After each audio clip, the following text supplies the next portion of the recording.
चलिए क्लिक करेंगे तो बंद भी होता है। ठीक ठीक ठीक।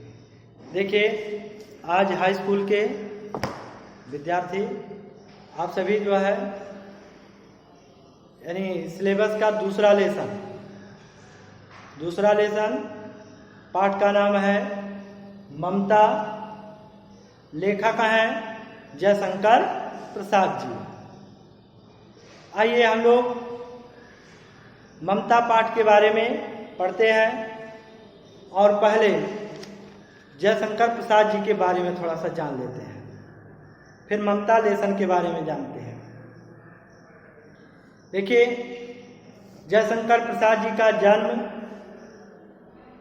सन 1889 ईस्वी में काशी के सराय गोवर्धन में सुघनी साहू नामक प्रसिद्ध वैश्य परिवार में हुआ था। इनके पिता का नाम देवी प्रसाद तथा पितामह का नाम शिवरतन साहू था, जो शिव जी के परम भक्त थे। अत्यधिक दयालु प्रकृति के व्यक्ति थे। इनके पिता बाबू देवी प्रसाद जी कलाकारों का आदर करने के लिए प्रसिद्ध थे। इनका काशी में बड़ा सम्मान था और काशी की जनता काशी नरेश के बाद हर हर महादेव से बाबू देवी प्रसाद का स्वागत करती थी। इनके प्रसाद जी का बाल्यकाल सुख के साथ व्यतीत हुआ। इन्होंने बाल्यावस्था में ही अपनी माता के साथ धारा क्षेत्र, ओंकारेश्वर, पुष्कर, उज्जैन व ब्रज आदि तीर्थों की यात्रा की। यात्रा में लौटने के बाद प्रसाद जी के पिता का स्वर्गवास हो गया, यानी निधन हो गया।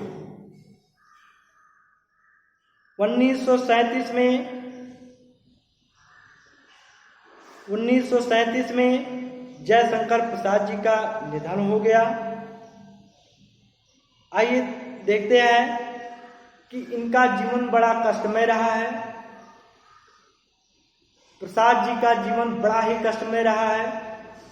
संघर्ष करते रहे हैं, लेकिन उस संघर्ष करते हुए भी ये सोने की तरह चमकने का काम किया है। प्रसाद जी की प्रमुख रचनाएं,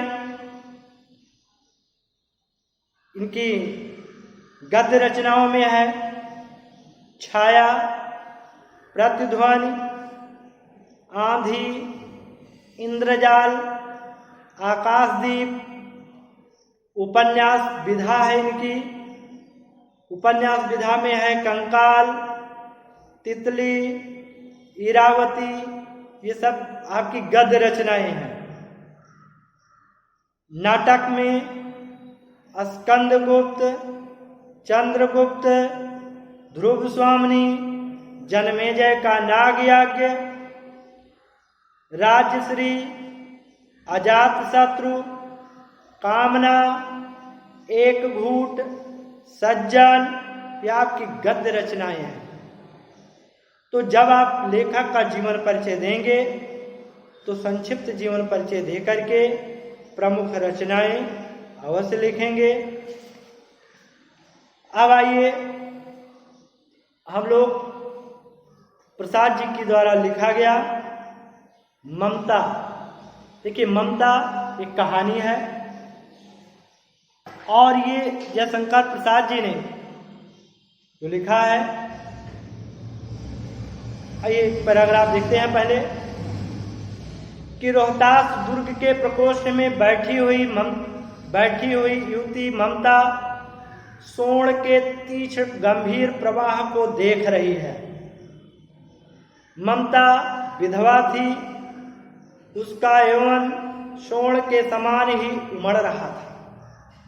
मन में वेदना, मस्तक में आधी, आंखों में पानी की बरसात लिए वह सुख के कंटक शयन में विकल थी।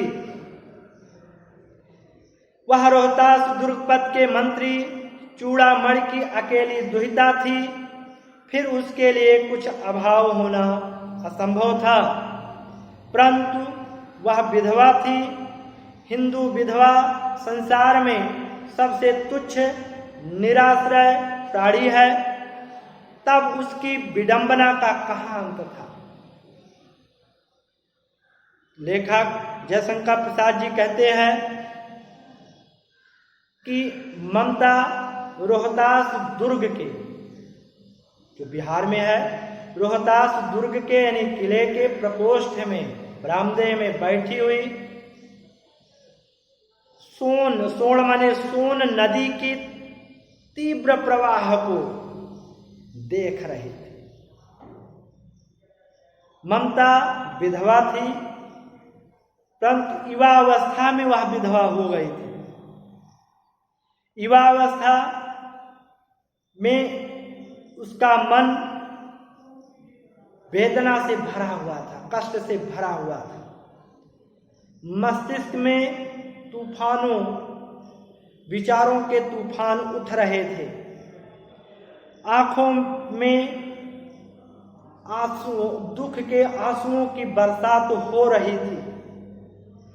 वह सुख के कंटक शयन में विकल थी, यानी उसे राजमहल का सुख भी कांटे के समान चुभ रहे थे। वह रोहतास दुर्गपत के मंत्री चूड़ामणि की अकेली पुत्री थी। दुहिता माने पुत्री, अकेली पुत्री थी, फिर उसके लिए कुछ अभाव होना असंभव था।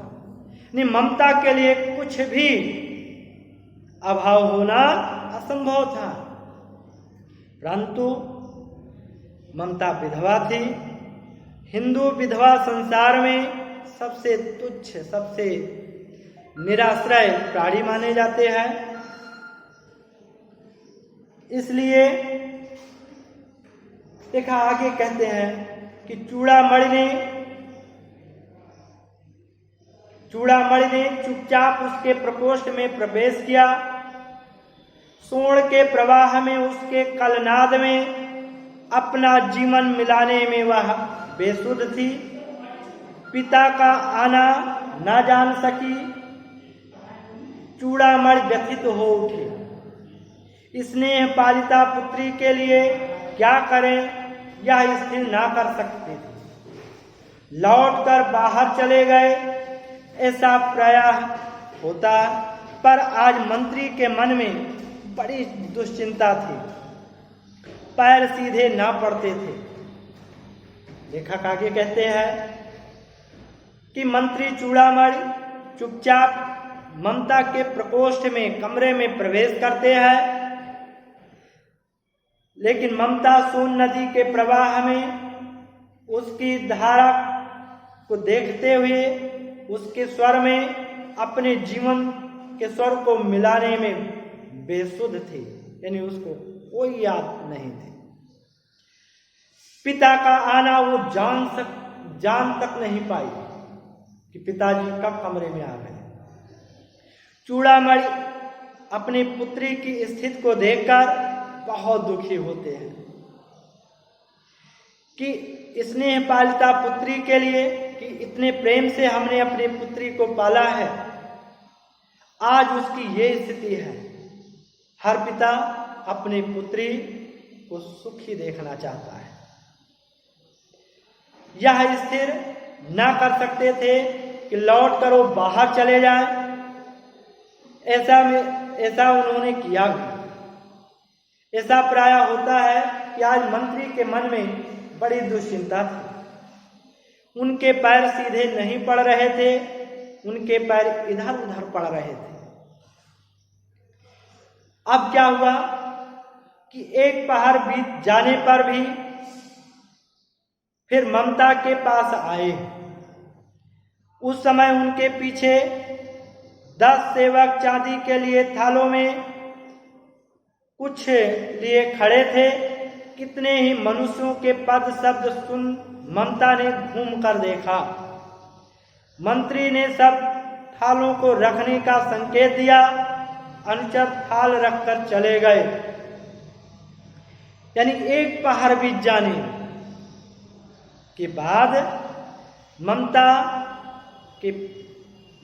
के पास उनके पिता चूड़ामणि आते हैं और उस समय उनके पीछे 10 नौकर भी चांदी के बड़े बड़े थाल लेकर के आते हैं। कितने मनुष्यों के पद शब्द यानी पैर की आवाज को सुनकर ममता घूम करके देखती है। मंत्री ने सभी नौकरों से थालों को रखकर वहां से चले जाने का आदेश दिया।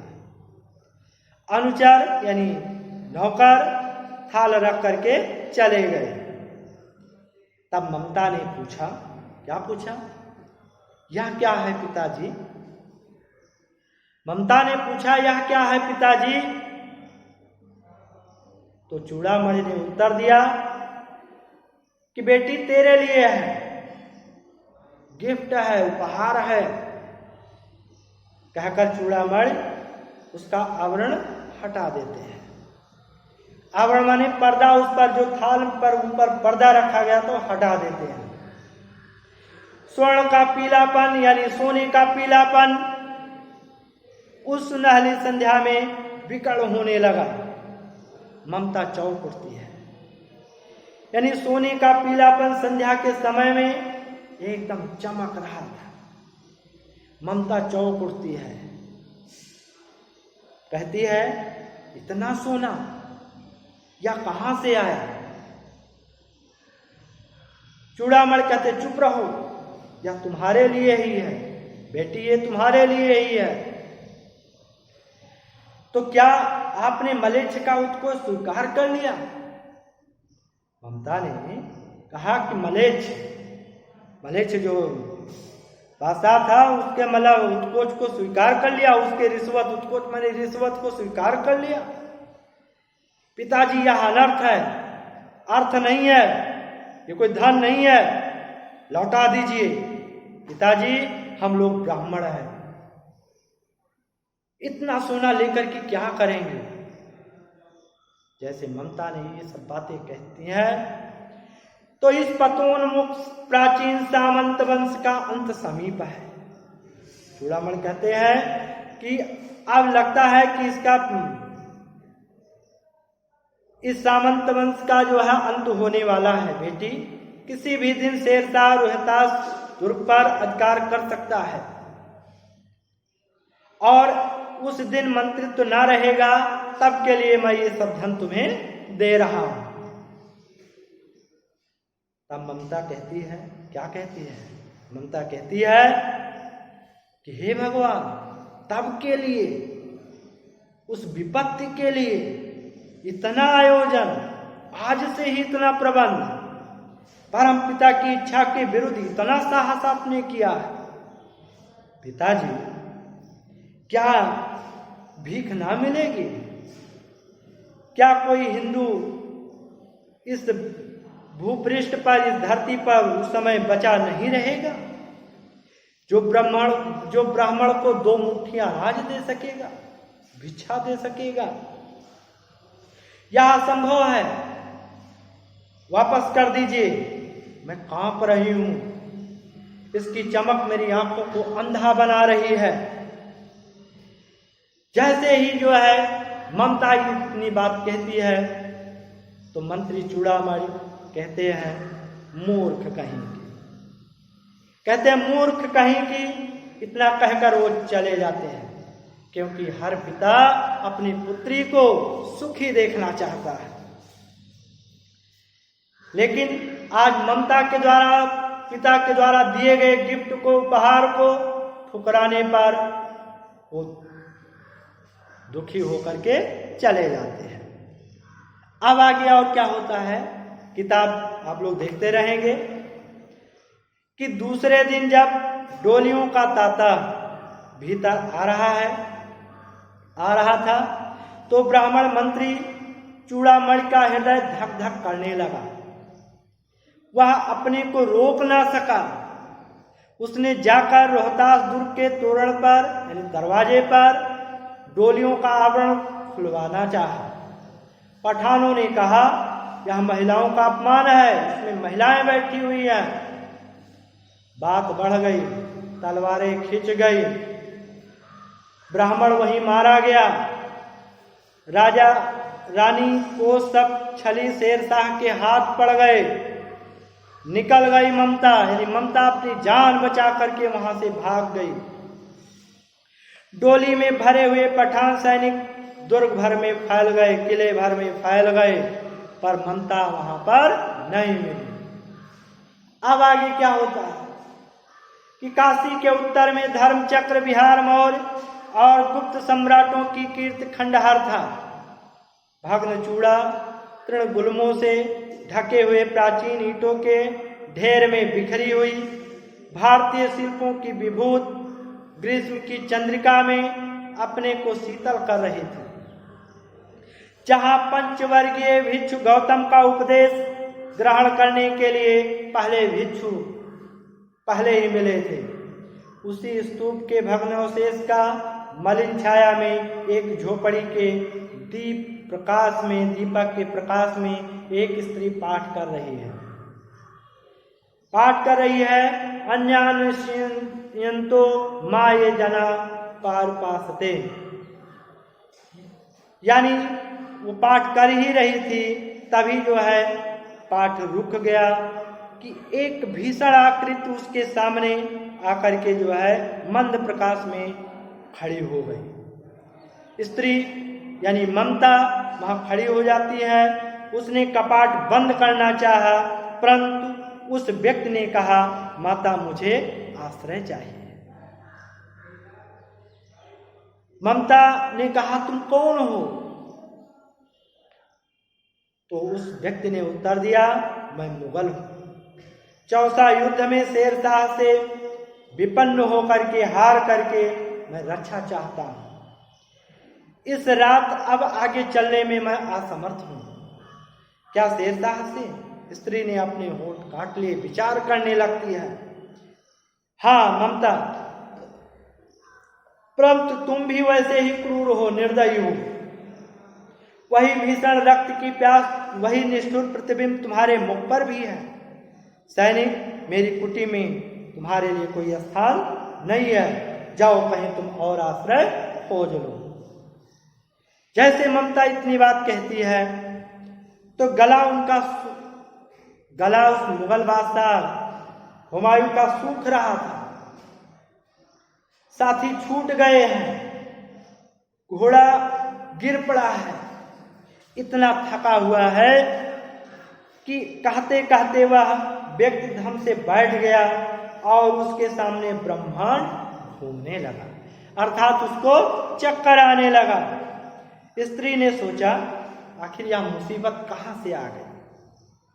उसने जल दिया और मुगल के प्राणों की रक्षा हुई। वह सोचने लगी, क्या सोचने लगी कि सभी विधर्मी दया के पात्र नहीं होते, सभी आताताई दया के पात्र नहीं होते। मेरे पिता का वध करने वाले आताताई भी इन्हीं में से थे। घृणा से उसका मन विरक्त हो गया, दुखी हो गया।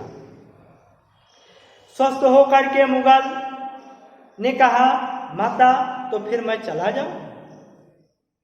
जैसे मुगल बादशाह ने कहा कि माता मैं चला जाऊं, तो फिर विचार करके ममता कहती है, क्या कहती है कि मैं ब्राह्मणी हूं, मैं ब्राह्मण पुत्री हूं, मुझे तो अपने धर्म यानी आतिथ्य देवो भव का पालन करना चाहिए। यह सोच करके नहीं यानी कोई भी हो, चाहे आताताई है, निर्दयी है, कुछ भी हो, दुश्मन है, कुछ भी हो, लेकिन आज मेरे द्वार पर आया हुआ है, आतिथ्य है, मुझे उसकी सेवा करनी चाहिए। परंतु यह दया तो नहीं, कर्तव्य करना है। दया तो मुझे नहीं करना इसके ऊपर, लेकिन मेरा अपना कर्तव्य है, ये सोचने लगती है। मुगल अपनी तलवार टेक करके उठ खड़ा हुआ तो ममता ने कहा क्या आश्चर्य की बात, तुम भी छल करो, ठहरो। ममता सोचने लगती है, कहती है कि क्या आश्चर्य की बात है, कहीं तुम भी ना छल करो, जैसे मेरे पिता के साथ लोगों ने छल किया, मेरे पिता का वध किया, उसी तरह से कहीं तुम भी ना छल करो।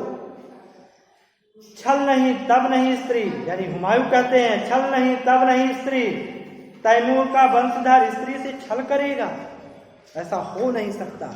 जाता हूं, कोई बात नहीं, ये तो भाग्य का खेल है। हुमायूं इस तरह से कहता है कि ये तो भाग्य का खेल है कि आज मैं तुमसे आश्रय मांग रहा हूं। ममता मन में कहा कि वास्तव में यहाँ कौन सा दुर्ग है, कौन सा किला है, इस झोपड़ी में कौन सा खजाना रखा हुआ है, जो चाहे ले ले, मुझे अपना कर्तव्य तो करना ही पड़ेगा। वह बाहर चली गई और मुगल से बोली कि अच्छा जाओ अंदर, थके हुए हो, भयभीत पथिक, तुम आराम करो, तुम चाहे कोई भी हो, मैं तुम्हें आश्रय देती हूँ, मैं ब्राह्मण कुमारी हूँ, सब अपना धर्म छोड़ दे तो मैं भी क्यों छोड़ दूं। मुगल ने चंद्रमा के मंद प्रकाश में वह महिमामयी मुखमंडल को देखा तो उसने मन ही मन नमस्कार किया। ममता पास की टूटी हुई दीवार में चली गई और थके पथिक ने झोपड़ी में विश्राम किया, आराम किया। अगले दिन क्या देखती है ममता? अगले दिन देखती है कि प्रभात में खंडहर की संधि से ममता देखा कि सैकड़ों अश्वारोही, सैकड़ों घुड़सवार उस प्रांत में घूम रहे हैं। वह अपनी मूर्खता पर अपने आप को कोसने लगती है कि ममता, ये तुमने क्या किया कि यहाँ तो घुड़सवार घूम रहे हैं। अब वह झोपड़ी से निकलकर उस पथिक ने कहा, मिर्जा मैं यहाँ हूँ। यानी एक सैनिक आकर के पूछता है और कहता मैं मिर्जा मैं यहाँ हूँ। शब्द सुनते ही प्रसन्नता की चित्तकार ध्वनि से वह प्रांत गूंज उठा, अधिक भयभीत हुई। पथिक ने कहा, वह स्त्री कहाँ है, उसे खोज निकालो। ममता छिपने के लिए अधिक सावधान हो गई, वह मृग दाव में चली गई और दिन भर उसमें से ना निकली। संध्या में जब उन लोगों के जाने का उपक्रम हुआ तो ममता ने सुना पथिक घोड़े पर सवार होते हुए कह गए कि मिर्जा, उस स्त्री को मैं कुछ दे ना सका, उसका घर बनवा देना, क्योंकि मैंने विपत्ति में यहाँ विश्राम पाया था। यह स्थान भूलना मत। इसके बाद वे चले गए। यानी हुमायूं अपने सैनिकों से ये बात कह करके गए कि मैंने इस झोपड़ी के स्थान पर आश्रय पाया है। आज मैं उस स्त्री को कुछ नहीं दे पाया, लेकिन इस स्थान को मत भूलना। अब क्या हुआ कि चौसा के मुगल पठान युद्ध के बहुत दिन बीत गए। ममता 70 वर्ष की वृद्धा है। वह अपनी झोपड़ी में एक दिन पड़ी थी। ठंडी का दिन था, प्रभात का समय था। उसके शरीर एकदम जीर्ण शीर्ण काया थी, खांसी से जूझ रहा था। ममता की सेवा के लिए गांव की 2-3 औरतें घेर कर बैठी थीं, क्योंकि वह जीवन सबके दुख सुख में ममता शामिल हुआ करती थी, सहभागिनी हुआ करती थी। आज ममता की अंतिम समय है। ममता ने जल पीना चाहा। एक स्त्री ने सीपी से उसे जल पिलाया। अचानक एक अश्वारोही आकर के वहां ठहरता है और कहता है कि झोपड़ी के द्वार पर आकर के कहता है कि मिर्जा ने जो चित्र बना करके दिया है वह इसी जगह का होना चाहिए। वह बुढ़िया शायद मर गई होगी। अब किससे पूछूं कि एक दिन बाद शहंशाह हुमायूं किस छप्पर के नीचे बैठे थे। यह घटना आज से 47 वर्ष पहले की है। यानी वो घुड़सवार ये बात कह ही रहा था कि ममता ने अपने विकल कानों से सुना, दुखी कानों से सुना, तो उसने पास की स्त्री से कहा, जरा उसे बुलाओ। क्या कहा, जरा उसे बुलाओ। तो अश्वारोही पास आया।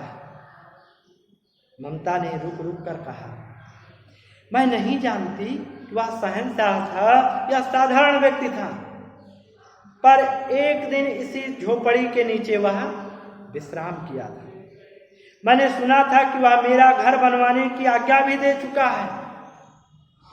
मैं आजीवन अपनी झोपड़ी खुदवाने के डर से भयभीत रही, डरती रही, लेकिन आज तो भगवान ने सुन लिया। मैं आज इसे छोड़ जाती हूँ और अब तुम इसका मकान बनाओ चाहे महल, मैं अपने चिर विश्राम गृह में जाती हूँ। यानी ममता इतना कहते हुए कि मैं आजीवन मैं इस झोपड़ी को खुदवाने के डर से भयभीत रही, लेकिन आज भगवान ने सुन लिया, अब तो मैं जा रही हूँ आनंद विश्राम। इतना कहते हुए ममता के प्राण पखेरु उड़ जाते हैं। अब वह अश्वारोही अवाक रह गया, खड़ा रह गया। बुढ़िया के प्राण पक्षी अनंत में उड़ गए। वहां एक अष्टकोण मंदिर बनाया गया, उस पर शिलालेख लगाया गया, पत्थर पर लिखा गया कि 7 देशों के नरेश हुमायूं ने एक दिन यहीं पर विश्राम किया था। उसके पुत्र अकबर ने उसकी स्मृति में गगनचुंबी मंदिर बनवाने का काम किया है, पर उसमें ममता का कहीं नाम नहीं है। यानी इस कहानी में कष्ट केवल इसी बात की है कि ममता एक मंत्री की पुत्री होते हुए भी विधवा थी और जीवन भर वह कष्ट उठाती रही और जीवन भर वह लोगों के सुख दुख में साथ तो देती रही, लेकिन उसके मृत्यु होने के बाद भी 7 देशों के नरेश हुमायूं यानी उस याद में गगनचुंबी मंदिर बनवाया गया, अष्टकोण मंदिर बनवाया गया, लेकिन उसमें ममता का कहीं नाम नहीं था। इसलिए ममता दुखी थी। और इसको लिखने वाले क्या है, जयशंकर प्रसाद जी। आइए, अभी लेसन कंप्लीट हुआ, लेकिन आपको लिखने का तरीका हम आपको बता दें, कैसे आप क्या लिखोगे। देखिए, एक पैराग्राफ आप उठाएंगे। सबसे पहले एक संकेत आप देंगे। जैसे संकेत में आप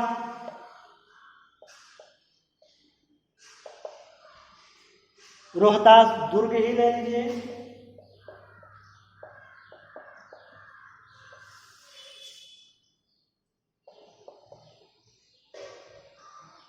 रोहतास दुर्ग, ठीक। और अंत था,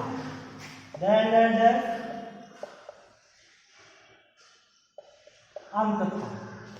ये तो संकेत हो गया, यानी एक पैराग्राफ आप उठाओगे। अब उस पैराग्राफ में अंडरलाइन करोगे, केवल इतना, सब पूरे पैराग्राफ का की व्याख्या नहीं लिखना रहता है।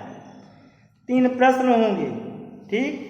3 प्रश्न क्या क्या होंगे, आ, बा और सा। 3 प्रश्न होंगे। कैसे, उपर्युक्त,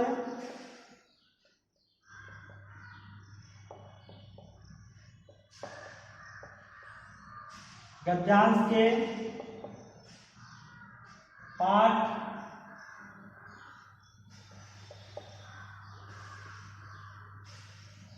उसके लेखक का नाम,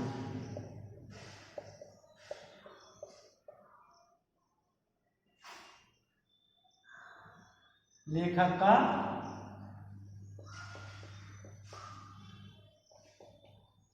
नाम लिखिए।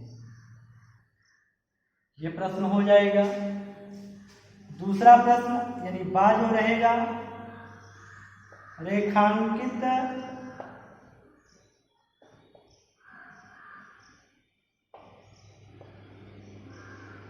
अंश की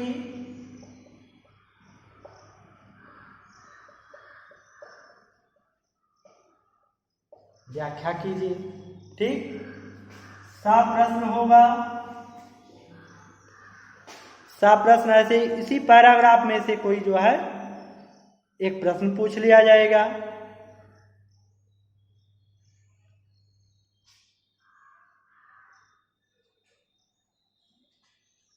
ममता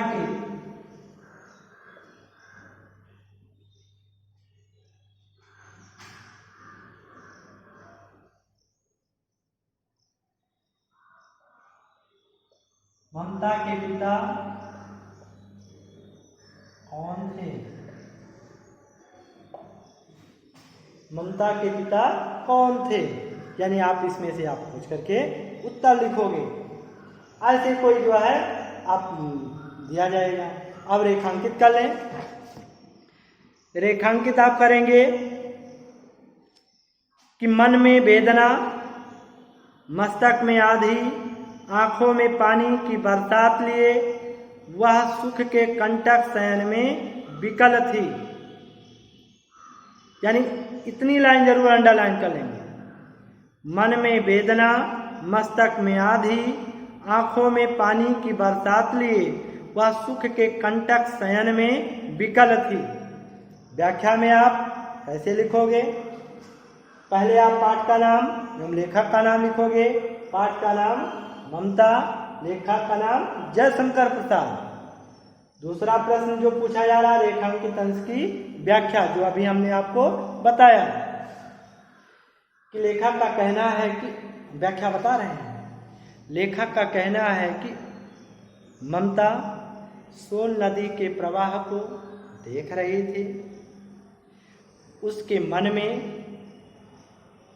मन में वेदना थी, वह दुखी थी। उसके मस्तिष्क में